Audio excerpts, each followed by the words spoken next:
Hi friends, எல்லோரும் எப்படி இருக்கீங்க? நல்லா இருக்கீங்களா? இன்றைக்கி வந்து காலையில் எந்திரிச்ச உடனே வீடியோ எடுக்கிறேன். ஏன்னு பார்த்தீங்கன்னா, இன்றைக்கி வந்து இங்கே கனமழை சொல்லியிருக்காங்க தஞ்சாவூர் மாவட்டத்தில். கனமழைன்னு சொன்னாங்கன்னா பகல் ஃபுல்லாமே மழை பேஞ்சிக்கிட்டே இருக்கும்.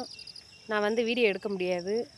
வீடியோ எடுக்கலைன்னா வீடியோ போடுறது கொஞ்சம் கஷ்டமாக போயிடுச்சு. நேற்றே ஒரு நிமிஷம் வீடியோ தான் போட்டேன். அது நம்பி நம்ம இருக்கிறதுனால சரி இன்றைக்கி காலையிலே வீடியோ எடுத்துருவோன்ட்டு வந்துட்டேன். இன்றைக்கி வீடியோவில் வந்து நான் என்ன சொல்ல போகிறேன்னு பார்த்தீங்கன்னா, மொட்டை போடுறதுக்கு முன்னாடி இருந்தேன்னா, இப்போ மொட்டை போட்டதுக்கப்புறம் மாறிட்டேனா அப்படின்னா எனக்கு வந்து கான்ஃபிடென்ட் லெவல்ஸ் கம்மியாயிருச்சேன்னு நினைக்கிறேன். என்னையே நானே வந்து கான்ஃபிடென்ட்டை வந்து குறைச்சிக்கிட்டேன்னு நினைக்கிறேன்.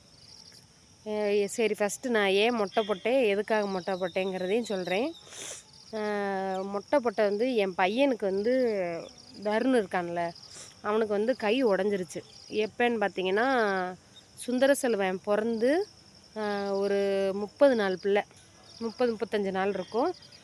தருண் வந்து கீழே குதித்து விளாண்டுக்கிட்டு இருந்தவன், நான் இல்லை வேறு ஒரு வீட்டில் விளாண்டுக்கிட்டு இருந்தவன் கை வந்து அந்த இந்த மூட்டு இருக்கும்ல, இந்த எலும்பு உருண்டையாக இருக்கும்ல, அது வந்து உடஞ்சி நவுந்துருச்சுன்ட்டாங்க. அப்போ வந்து எனக்கு கொஞ்சம் ரொம்ப கஷ்டமாக போயிடுச்சு. அதை ஆப்ரேஷன் பண்ணி தான் எடுக்கணுங்கிற மாதிரி சொல்லிட்டாங்க. ஐயோ, நம்ம ஆப்ரேஷன் பண்ணி எடுத்து அந்த பிள்ளைய வச்சுக்கிட்டு ஆள் பேர் இல்லை, எங்கள் மாமனார் இல்லை, எங்கள் மாமியார் இல்லை. எங்கள் மாமனார் இருந்தார் இப்போ, எங்கள் மாமியார் இல்லை, எங்கள் அம்மா இல்லை. இப்போ இவங்க யாருமே இல்லாமல் நம்ம அந்த ஒத்த பிள்ளையும் வச்சுக்கிட்டு நம்ம எப்படி கஷ்டப்பட்டு இவனையும் பார்ப்போமோ, வலியில் அவன் அதை விட வலி, அவனுக்கு வலி வேதனையாக போயிருமே.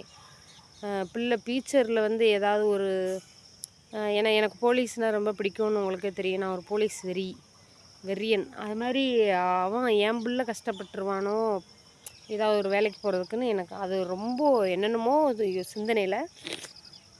அவனுக்கு ஆப்ரேஷன் பண்ணாமல் கை சரியாயிடுச்சு அப்படின்னா நான் வந்து வலங்கைமான் மாரியம்மன் கோயிலில் மொட்டை போடுறதா வேண்டிக்கிட்டே, அதே மாதிரியே தம்பிக்கு ஆப்ரேஷன் பண்ணாமே கை சேர்ந்துருச்சுன்ட்டாங்க. அப்போ சரின்ட்டு ஒரு 2 வருஷமாகவே இழுத்துக்கிட்டே இருந்துச்சு. ஏன்னா அப்புறம் மாமனார் இறந்துட்டாங்க. வருஷம் திருமணங்கிறதுக்காக அப்படியே விட்டுட்டேன். அதுக்கு முன்னாடி பூமுடி கொடுத்துட்டு வந்துட்டேன். இருந்தாலும் எனக்கு அந்த ஒரு திருப்தி இல்லை. மொட்டை போடுறோன்னு வேண்டிட்டோம், அதை நம்ம மொட்டை தான் போடணும். ஒரு படத்தில் இதுக்கு பதில் அதில் பாளையத்தம்மா படத்தில் குழந்தைக்கு பதில் தாலி அப்படின்ட்டு மாற்றுவாங்கள்ல, அது மாதிரியா அப்படின்னு. அப்போ நமக்கு அது சரிப்படாது. என்னதான் இருந்தாலும் அது ஒரு வேண்டுதல், அதை நிறைவேற்றிடுவோம் பிள்ளைக்காகன்ட்டு நிறைவேற்றிடுவோன்ட்டு போய் மொட்டையை போட்டு வந்துட்டேன். எனக்கு வந்து அந்த மொட்டை போட்டதுக்கப்புறம் அந்த கான்ஃபிடென்ட் லெவல் கொஞ்சம் கம்மியாயிருச்சோ. ஏன்னா அதுக்கு முன்னாடி நல்லா பெர்ஃபார்மன்ஸ் பண்ணிக்கிட்டு நல்ல நல்ல வீடியோ, நல்ல ஷார்ட்ஸு எல்லாமே நல்லா கொஞ்சம் யோசித்து திறமையாக நல்லா போட்டுக்கிட்டு இருந்தேன். அதுக்கப்புறம் வந்து இந்த மாதமாக இருக்கவும் அது கொஞ்சம் மன அழுத்தம் எல்லாமே சேர்ந்து நம்மளை யோசிக்க விடாமல் பண்ணிடுச்சு. அப்புறம் வந்து இன்றைக்கி காலையிலேயே வீடியோ எடுக்கிறதுக்கு காரணம் இன்னொரு காரணம் இருக்குது. என்னென்னு பார்த்தீங்கன்னா, இன்றைக்கி வந்து ஆஸ்பத்திரிக்கு 3வது மாதம் செக்கப்புக்கு போகிறேன். மழையும் வரும், ஆஸ்பத்திரிக்கும் போகணும். ஸ்கூல் லீவ் விடுறாங்களான்னு தெரியல. லீவு விட்டால் பிள்ளைகள் ஏற்கனவே ஒரு வாரம் லேட் ஆயிடுச்சு. போன வாரமே போக வேண்டியது லேட் ஆயிடுச்சு. சரி இன்றைக்கி எப்படியாவது போயே ஆகணுங்கிற ஒரு நிலமையில் இருக்குது. இதை வந்து நான் வந்து எதுக்காக சொல்கிறேன்னா, கான்ஃபிடென்ட் லெவல் யாரும் தயவு செஞ்சு கம்மியாக ஆகாதீங்க. இது வந்து இப்போ கூட நான் குளிருக்காக தான் போட்டிருக்கேன். குளிருக்காக தான் பனி காதுக்குள்ளே போச்சுன்னா எனக்கு தும்மல் வர ஆரம்பிச்சிடும். அது தலைமுடி தெரியக்கூடாதுன்னு நான் நினைக்கல, தும்மல் வரும். அதுக்காக தான் இதை கூட நான் போடுறேன் தலையில். இது வந்து முடி தானே வளர்ந்துடும். இது வந்து நான் நிறைய பேர் பார்த்திங்கன்னா, நான் ஃபஸ்ட்டு இன்னொன்று அந்த கேன்சர் பேஷண்ட்டுக்கெலாம் முடி டொனேட் பண்ணலான்னு இருந்தேன். அதுக்கப்புறம் அது வந்து ஒரு சரியான ஆளுங்க கிடையாதுங்கிறத புரிஞ்சுக்கிட்டு, ஏன்னா நெருக்கடி பண்ண ஆரம்பிச்சிட்டாங்க. எப்போ கொடுப்பீங்க எப்போ கொடுப்பீங்கன்னு. அப்படி வந்து உண்மையான ஆட்கள் அப்படி கேட்பாங்களான்னு தெரியாது. அதனால் பார்த்திங்கன்னா சரி நம்ம வேண்டாம், கோயிலுக்கே கொடுத்துருவோன்னு. கோயிலிருந்துமே நேராக அந்த மாதிரி இடங்களுக்கு போகுதுன்னு நினைக்கிறேன். ஏன்னா முந்திலாம் கோயிலுக்கு போனால் எங்கேயோ ஒரு இடத்துல சீட்டு கொடுப்பாங்க மொட்டை போடுறதுக்கு. அதை போய் வாங்கிட்டு எங்கேயோ போய் மொட்டை போடுவோம். இப்போல்லாம் அப்படி கிடையாது. ஆதார் கார்டு ஸ்கேன் பண்ண ஆரம்பிச்சிட்டாங்க. கோவில்லையே கம்ப்யூட்டர்லாம் வந்து ஸ்கேன் பண்ணுறாங்க. ஏன்னா ஃபோர்ஜரி பண்ணக்கூடாதுன்ட்டு நம்மளே ஃபோட்டோவும் எடுத்துக்கிறாங்க. அங்கேயே கோவில்லையே வந்து ஃபோட்டோ எடுத்துக்கிட்டு நம்ம எப்படி ஆதார் கார்டுக்கு கண்ணை வந்து ஸ்கேன் பண்ணுவாங்கள்ல, அது மாதிரி இங்கே ஸ்கேன் பண்ணுறாங்க. கேமரா வச்சு கம்ப்யூட்டரில் கேமரா வச்சு ஸ்கேன் பண்ணுறாங்க. அதனால் அது வந்து ஒரு நல்ல இடத்துக்கு தான் போகுங்கிற ஒரு நம்பிக்கை.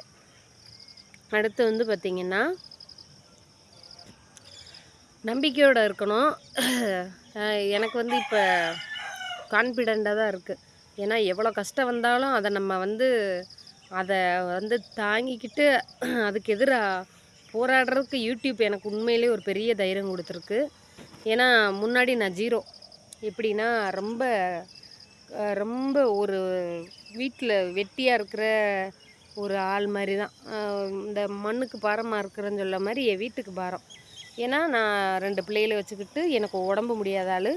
நான் வெளியில் போக முடியாது. வெளியில் வேலைக்கு போனால் எனக்கு முடியாது. ஏன்னா எனக்கு அது ஏற்கனவே சொல்லியிருக்கேன். எனக்கு வந்து பல்ஸு ப்ரெஷர் வந்து எப்போ குறையுனே தெரியாது. திடீர்னு குறைஞ்சிச்சின்னா கை கால் வந்து மரத்து போயிடும். அந்த மாதிரி ஒரு பிரச்சனை எனக்கு இருக்குது. திடீர்னு நல்லா தான் இருப்போம், திடீர்னு மயக்கம் வந்துடும். அந்த மாதிரிலாம் இருக்கிறதுனால நான் வந்து ஒரு வேலைக்கோ எங்கேயும் வெளியில் பஸ்ஸுலேயோ ரொம்ப தூரம் ட்ராவல் பண்ணுறதோ தனியாக போகிறது வர்றது இதெல்லாம் எனக்கு கிடையாது. முடிஞ்ச அளவு எங்கே போனாலும் எங்கள் வீட்டுக்காரர் கூட தான் போவேன். நான் ஒத்தையில் எந்த இடத்துக்கும் போனதில்லை. இந்த மாதிரிலாம் இருக்கிறதுனால நான் வேலைக்கு போக முடியாது. இந்த யூடியூப்பில் என்றைக்கு வந்தனோ இது வந்து நம்ம வீட்டில் இருந்து தான் செய்ய போகிறோம். ஏன்னா வீட்டில் இருந்து செய்கிறதுனால இது எந்த பிரச்சனையும் இல்லை. இந்த யூடியூப்பில் நான் என்றைக்கு சம்பளம் வாங்கினனோ அதிலேருந்து எனக்கு ஒரு தைரியம் கொடுத்துருக்கு இந்த யூடியூப்பு. அதனால் நம்ம ஒரு நல்ல கண்டென்ட் போட்டால் யார் வேணாலும் ரசிக்கிறதுக்கு மக்கள் ரெடியாக இருக்காங்க. இன்னொன்று சொல்லணும்னு நினச்சேன். எனக்கு எந்த அளவுக்கு இந்த யூடியூப்பு தைரியம் கொடுத்துருக்கோ, தன்னம்பிக்கை கொடுத்துருக்கோ, அதே அளவு நீங்கள் போடுற கமெண்டில் ஒன்று எனக்கு 100க்கு 99% மக்கள் வந்து நல்ல கமெண்ட் போடுறீங்க. ரொம்ப சந்தோஷமாக இருக்குது. ஆனால் அந்த 1% உங்கள் சொந்த கதையை எதுக்கு போடுறீங்க? நான் ஒன்று கேட்கட்டுமா? சொந்த கதை நான் மட்டும்தான் போடுறேன்னா? நானாவது என் வீட்டில் இது எனக்கு இது இருக்குது அது இல்லை அப்படிங்கிறது நான் என்னுடைய இதை சொல்கிறேன். ஒவ்வொரு சேனலில் அடிச்சுக்கிறாங்க, நடிக்கிறாங்க.